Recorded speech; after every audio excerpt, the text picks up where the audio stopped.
ეს არის სტილის არხი რადიო იმედზე. თეიკო ანჯაფარიძესთან ერთად.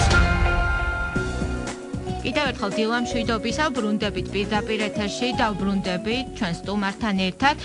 წარმოგიდგენთ ჩვენ გადაცემის დღევანდელ სტუმარს ლევან ხარატიშვილს, საქართველოს განათლების, მეცნიერების, კულტურისა და სპორტის მინისტრის მოადგილეს. დილამშვიდობისა ბატონ ლევან. დილამშვიდობის. და დიდი მადლობა სტუდიაში მობრძანებისათვის. დღეს ჩვენ დილიდან ვსაუბრობთ, რომ ვაჯამებთ, ერთგვარად ვაჯამებთ 2018 წელს და რა თქმა უნდა გვინდა რომ ვისაუბროთ 2019 წლის გეგმებზე. ბატონ ლევან, თქვენთვის რითი იყო გამორჩეული 2018 წელი, რომელ მოვლენას დაასახელებდით? გმადლობთ ამ შესაძლებლობისთვის, მივესალმები რადიო მსმენელს და ულოცავ, რა თქმა უნდა, ახალ წელს, შობის წვიმა დღესასწაულს. განსაკუთრებული ალბათ არა მარტო ჩემი პირადი შეფასებით, ეს არის იგივე ევროკომისიის უმაღლესი წარმომადგენლის ქალბატონი ფედერიკა მოგერინის შეფასებით, ალბათ ყველაზე ღირსშესანიშნავი, ერთ-ერთი ღირსშესანიშნავი კულტურული და არა მხოლოდ კულტურული, ასე ვთქვათ, ღონისძიება იყო ფრანკფურტის წიგნის ბაზრობა, სადაც საქართველოს მთელი სპექტრით წარსდგა პრაქტიკულად არა მხოლოდ უმდიდრესი ლიტერატურული პროგრამით, რომელიც 200-მდე გამოცემას ითვლიდა მხოლოდ გერმანულენოვანს და 300-მდე ლიტერატურული ღონისძიება იყო მთლიანად ამ პროგრამის ფარგლებში. ეს იყო უდაოდ ძალიან მნიშვნელოვანი ასპარეზი, სადაც საქართველოს წარმოადგინა ის, რომ მას შეუძლია გაუმკლავდეს ესეთი მასშტაბური ღონისძიებების ორგანიზებას და მასპინძელი, ანუ საპატიო, ასე ვთქვათ, სტუმრის და მასპინძლის როლში ყოფნა, სადაც წარმოდგენილი იყო როგორც, ასე ვთქვათ, მრავალფეროვანი გამოფენები მთელი გერმანიის და არა მხოლოდ გერმანიის მასშტაბით, ასევე სხვადასხვა მუსიკალური ღონისძიებები, თეატრალური დადგმები და ვფიქრობ, რომ ეს უდაოდ ისტორიული, ასე ვთქვათ, მოვლენა იყო, სადაც საქართველოს კიდევ ერთხელ წარმოაჩინა მისი მდიდარი კულტურა, ტრადიციები და რაც თავარია, მან მსოფლიოს და განსაკუთრებით ევროპას დაუმტკიცა, რომ ის არის ძირძველი ევროპული ქვეყანა, რომელსაც გააჩნია ძალიან მდიდარი ტრადიციები და თანამედროვე ხელოვნება და კულტურა. და რომლისთვისაც მზადება მთელი წლის განმავლობაში მიმდინარეობდა და ეს ოქტომბერი იყო ერთგვარად თავარი მოვლენა, რომლისთვისაც ემზადებოდა საქართველოს მთელი წლის განმავლობაში. თვითონ ეს პროცესიც იყო.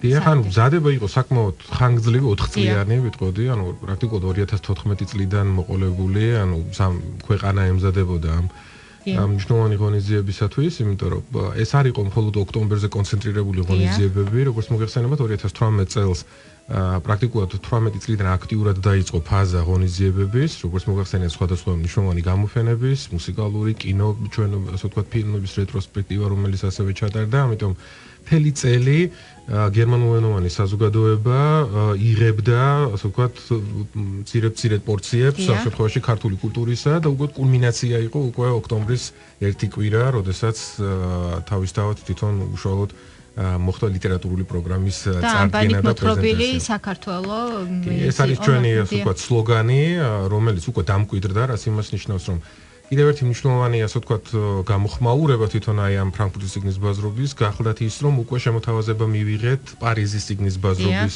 სტუმარი. შედეგებიც უკვე სახეზეა. დიახ, რამოდენიმე ქვეყანა გამოთქვამს უკვე, ამ შემთხვევაში უკვე ჩვენი კონცენტრირება იქნება ფრანკოფონიური საზოგადოება და უკვე დადასტურებულად ვიცით, რომ 21 წელს საქართველოს წარდგება უკვე ფრანკოფონიური საზოგადოების წინაშე ჩვენი მდიდარი კულტურით და ლიტერატურით, რა თქმა უნდა. ჩვენ მწერლებს ექნებათ საშუალება, რომ მათი უდიდრესი პოტენციალი წარმოუჩინონ უკვე ამ საზოგადოებას და ესე იგი მნიშვნელოვანი ის არის, რომ სწორედ რადგან უკვე ეს გამოცდა, ვიტყოდი, საქართველოს წარმატებით ჩააბარა ფრანკფურტის წიგნის ბაზრობასთან მიმართებაში, უკვე ძალიან ბევრი კარი გაიღო და შესაძლებლობა და ვფიქრობთ, რომ უკვე აი ეს კიდევ ერთი დადასტურება იმისა, თუ რამდენად წარმატებული იყო ეს ღონისძიება. ანუ კულტურულ და ლიტერატურულ სივრცეში საქართველოს მოგზაურობა წარმატებული იყო 2018 წელს და ეს მოგზაურობა გაგრძელდება, რადგან თქვენ უკვე საუბრობთ პირველად შედეგებზე. თამნა, ჩვენ აქტიურად ვაშუქებდით, იმდენად აქტიურად ვაშუქებდით, რომ უკვე ფრანკფურტში ამბობდნენ, რომ ესენი აქ არ არიან.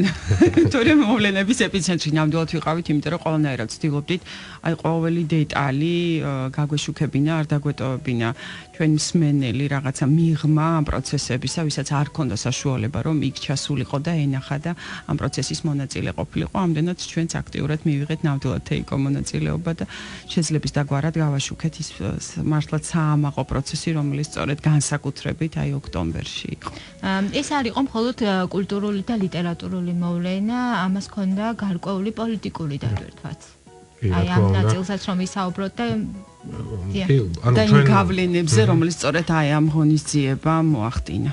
ანუ ფაქტი არის და ამას მტკიცება არ ჭირდება განსაკუთრებული რომ ანუ კულტურას აქვს ის ეფექტი, როდესაც მან შეუძლია რომ გადალახოს ნებისმიერი საზღვარი და ის არ იცნობს არანაირ შეზღუდვას. ამ ხრივ კულტურის, ანუ ეგეთ რბილი ძალის გამოყენება ძალიან მნიშვნელოვანია იმისათვის, რომ პოზიციონირება მოხდეს ქვეყნის. ქვეყნის პოზიციონირება ევროპაში განსაკუთრებით აქტუალური გახდა მას შემდეგ, რაც ვიზა ლიბერალიზაცია მიიღო ქვეყანამ.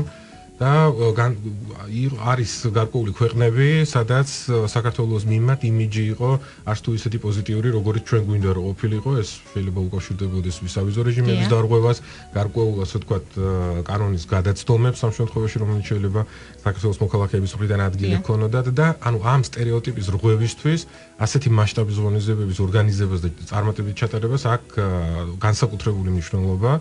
და მათ შორის ის გარემოებაც რომ საქართველოს კიდევ ერთხელ ხაზი გაუსვა იმას რომ მისი მისწრაფება პოლიტიკური არჩევანი ეს არის უკან ევროპულ ოჯახში დაბრუნება და არა ის რომ ვიღაცამ თავიდან აღმოაჩინოს საქართველოს. საქართველოს ისტორიულად ევროპის ნაწილი იყო და ამის წარმოჩინება სხვადასხვა ღონისძიებებით, სხვადასხვა პროგრამებით, ასეთი მასშტაბური აქციებით ვფიქრობ რომ სწორედ ძალიან სწორი გზავნის ასე ვთქვათ აფიქსირების საშუალებას გვაძლევს და უკავშირიც არის ადეკვატური, როდესაც ქალბატონი ფედერიკა მოგერინი საუბრობს რომ 2018 წლის 12 ყველაზე ღირსშესანიშნავ ღონისძიებას და დასამახსოვრებელ ღონისძიებებს შორის არის ფრანკფურტის წიგნის ბაზრობა, რომელსაც თავად ესწრებოდა და გახსნა მან. ეს ვფიქრობთ რომ უკვე არის ასე ვთქვათ უკვე წარმატება, სწორედ უკვე მაღალ პოლიტიკურ დონეზე ამ შემთხვევაში და ამიტომ ციტირება მისი სიტყვიდან, ჩემთვის ძალიან საინტერესოა იმაზე საუბარი თუ რა გვაერთიანებს ჩვენ ევროპელებს, ჩვენს კულტურასა და იდენტობას. მე მგონი ეს მართლაც შეგვიძლია შევაჯამოთ როგორც არა მხოლოდ კულტურულ და ლიტერატურულ მოვლენად, არამედ ერთ მნიშვნელოვან პოლიტიკურ წარმატებად. თორემ მის გახსნით სიტყვებში იყო ძალიან სიმბოლური, მან თქვა რომ იქ სადაც საქართველოა არის ევროკავშირი და ვარ მე პირადად. და ანუ ეს იყო მნიშვნელოვანი გზავნილი რომ ვთქვათ როგორ ფასდება საქართველოს ზოგადი არის ვთქვათ მისწრაფება ევროკავშირთან და ევროკავშირის ღირებულებებთან. ბატონ ლევან, კიდევ თამნა გინდოდა შენ გაგაგზავნებინა ამ არა ამ შემთხვევაში გელოდებით ეიკო. ბატონ ლევან, 2018 წლის ერთ-ერთ მნიშვნელოვან მოვლენაზე ვისაუბროთ, როგორ ფიქრობთ, რა იყო, თუ არ ჩავთვლით ფრანკფურტის წიგნის ბაზრობას, წლის ყველაზე მთავარი მიღწევა.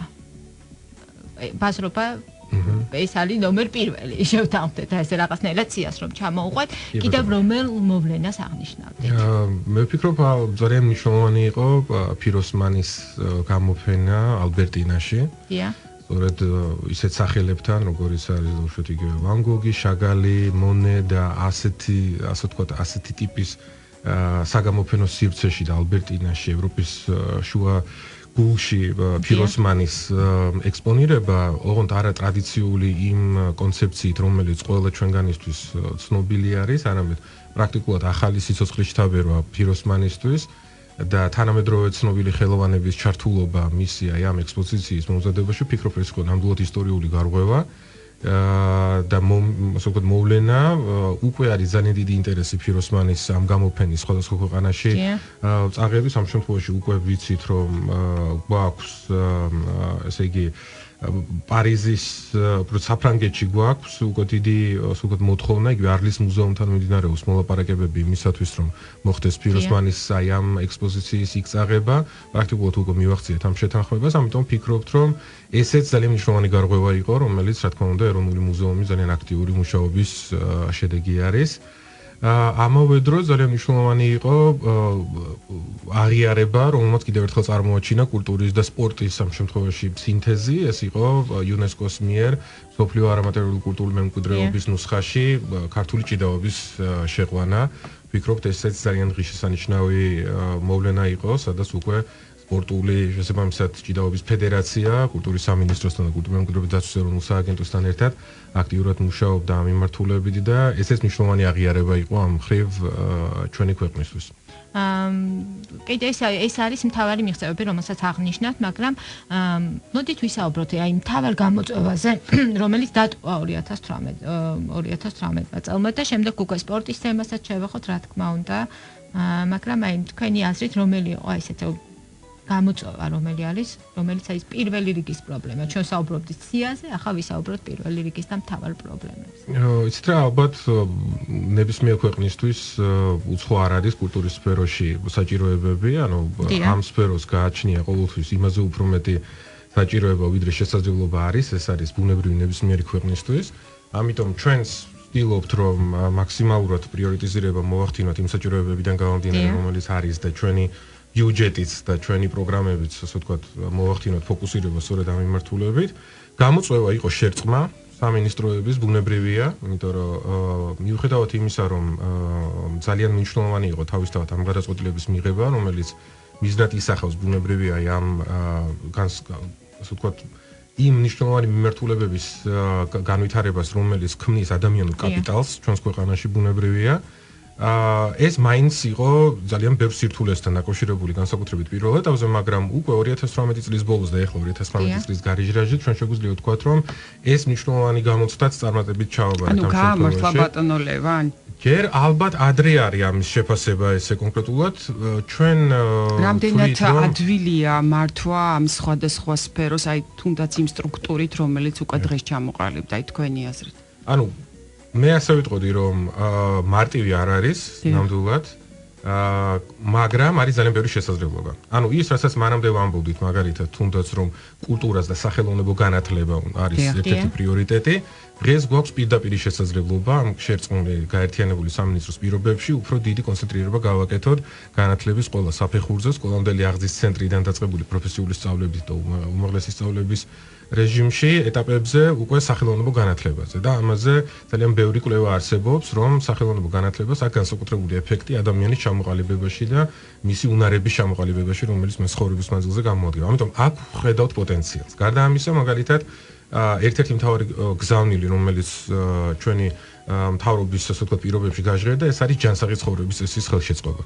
იმიტომ რომ მოგეხსენებათ, რომ ამ თვალსაზრისით სტატისტიკა არის საკმაოდ სავალალო, ანუ საქართველოში აქტიური ცხოვრების წესით მხოლოდ 20%-მდე მოსახლეობა არის უკანასკნელი კვლევების საფუძველზე ჩართული, რაც გულისხმობს იმას, რომ ეს პირდაპირ პროპორციულია მაგალითად იმ ჯანმრთელობის მდგომარეობის ზოგადად საზოგადოების ამ შემთხვევაში საკმაოდ მაღალი რიცხოვნობის აფთიაქების, რომლებიც კონცენტრირებული არის ქალაქში და არა მხოლოდ ანუ ერთ-ერთი თავი პრიორიტეტი ჩვენთვის არის ის, რომ როგორც ხუმრობით ვამბობთ ხოლმე, ხა მეტი კულტურა განათლებაში და სპორტში, მეტი სპორტი განათლებაში და კულტურაში და მეტი განათლება კულტურაში და სპორტში. ეს ყველაფერი ერთმანეთს ერწყმის და ალბათ დამეთანხმებით ბატონ ლევან, ეს ყველაფერი ალბათ სკოლებიდანაც უნდა დავიწყოთ, იმიტომ რომ აი როდესაც თქვენ ჯანსაღი ცხოვრების წესი ახსენეთ, ეგრევე დამიდგა წინ სკოლები, სადაც სპორტის გაკვეთილები კლასში ტარდება. მოდით ამის შესახებ საუბარი უკვე გავაგრძელოთ სარეკლამო ჭრის შემდეგ. ეს არის წლის არხი, რადიო იმედზე. თეიკო ანჯაფარიძესთან ერთად. ბრუნდებით პირდაპირ ეთერში კიდევ ერთხელ წარმოგიდგენ ჩვენ სტუმარს ლევან ხარატიშვილს, ვსაუბრობთ ვაჯამებთ 2018 წელს და აქვე ვსაუბრობთ მომავალზე. თამუნა, გადაცემის პირველი ნაწილი ჩვენ დავასრულეთ, ჩვენ გქონდა კითხვა ბატონ ლევანთან.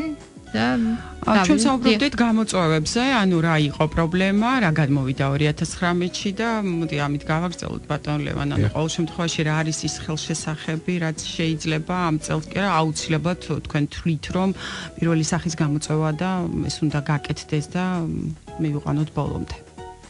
კი ბატონო, ჩვენ საქმე გვაქვს ძალიან ბევრი, ყველა მიმართულებით ბუნებრივია, ანუ ჩვენ ამ ნაწილში როგორც ვისაუბრეთ, ეხლა ძალიან მნიშვნელოვანი არის, რომ მაქსიმალურად მოვახდინოთ კონცენტრირება ქვეყნის პრიორიტეტებზე, რაც არის განსაზღვრული და როგორც მოგახსენეთ, ეს არის ესე იგი მაქსიმალურად კულტურული ინფრასტრუქტურის რეაბილიტაცია, რომელშიც იგულისხმება ასევე კულტურული მემკვიდრეობის ძეგლების რეაბილიტაცია.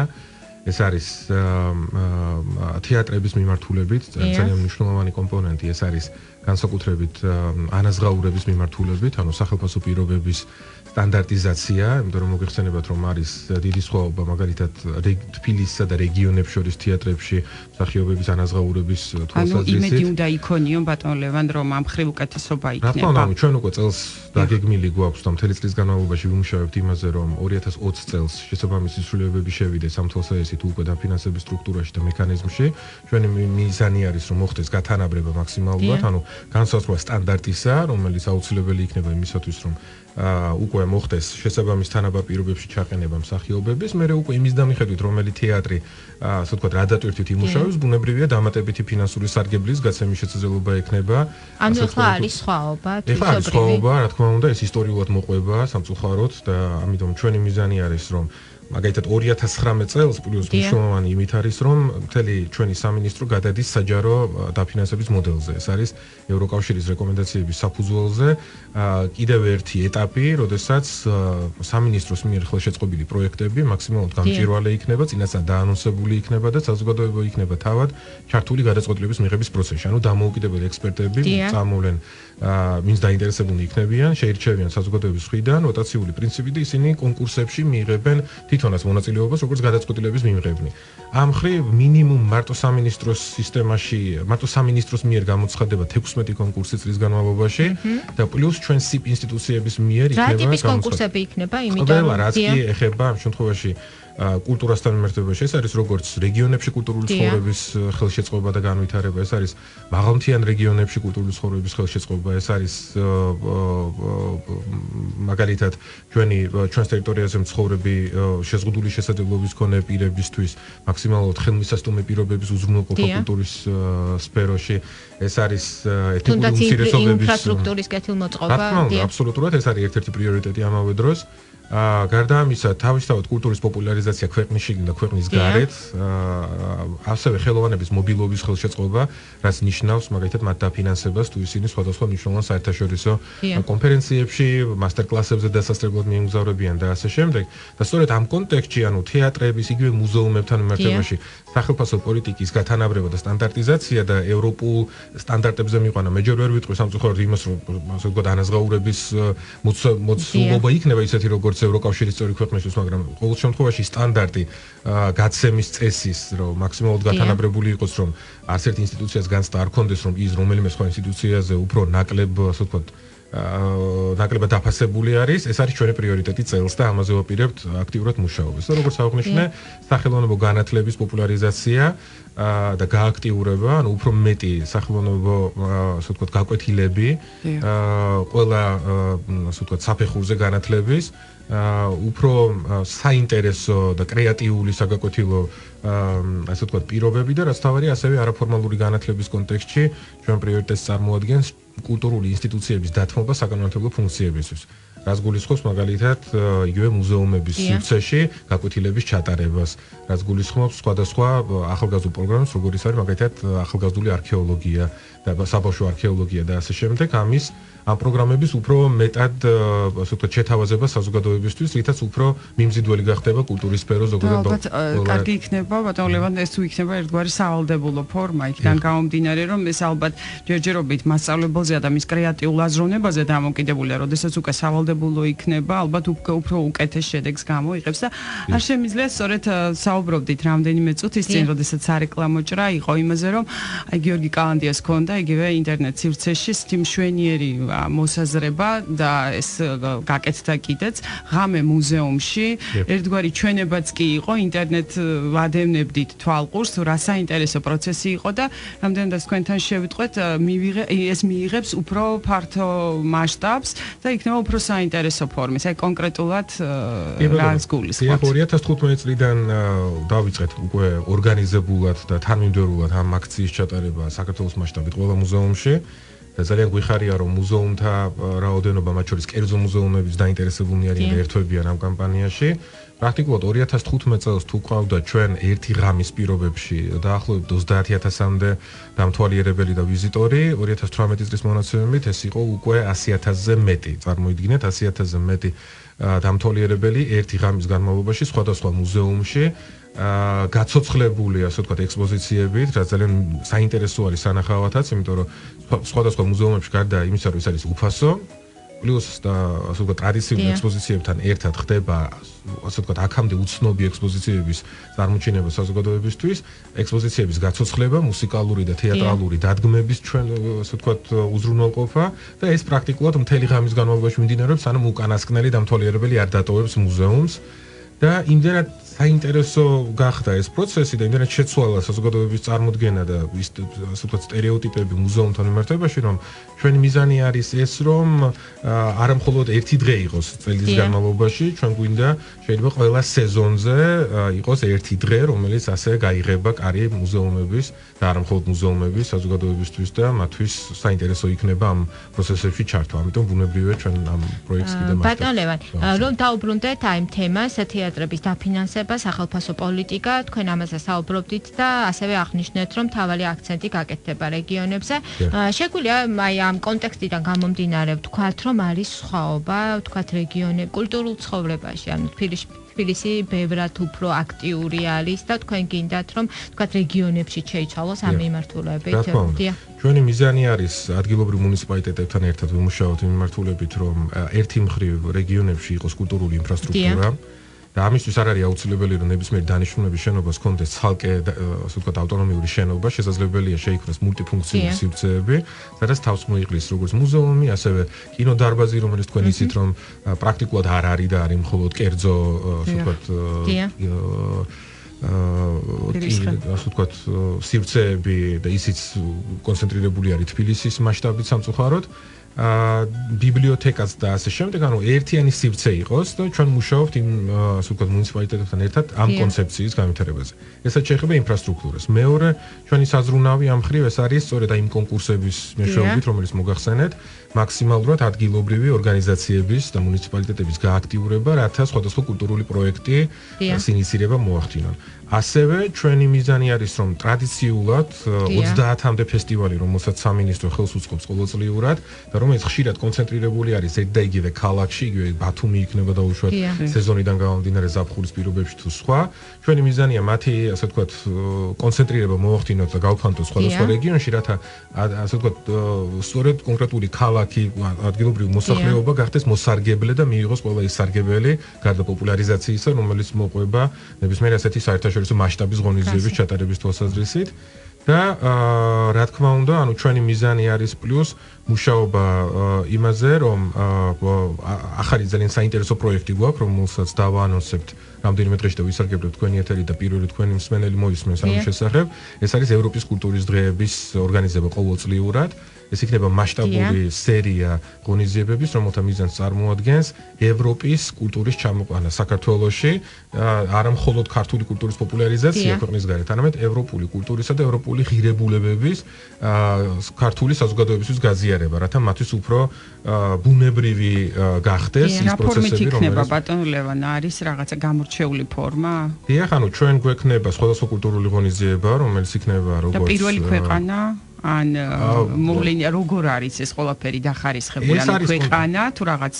დიახ, ანუ ჩვენი მიზანი არის პრაქტიკულად ეხლა მუშაობთ კონცეფციაზე. რაღაცა საბოლოო შტრიხები შეგვაქვს, ასე ვთქვათ, ამ პროექტში. ანუ ჩვენი მიზანი რა არის? ჩვენი მიზანი არის, რომ საქართველოს გახდეს გარკვეულწილად რეგიონული ჰაბი, ისეთივე მასშტაბის ღონისძიებების ჩატარებისთვის, როგორც იყო ფრანკფურტის წიგნის ბაზრობა. ამიტომ ჩვენ ევროპის კულტურის დღეების კონტექსტში ყოველ წელს გავაკეთებთ სხვადასხვა აქცენტებს, დაუშვათ რომელ ღირებულებაზე გვაქვს საუბარი. ბუნებრივია, ყველა ევროპულ ქვეყანას ექნება შესაძლებლობა, რომ თავისი კულტურა წარმოაჩინონ ამ ფორმით.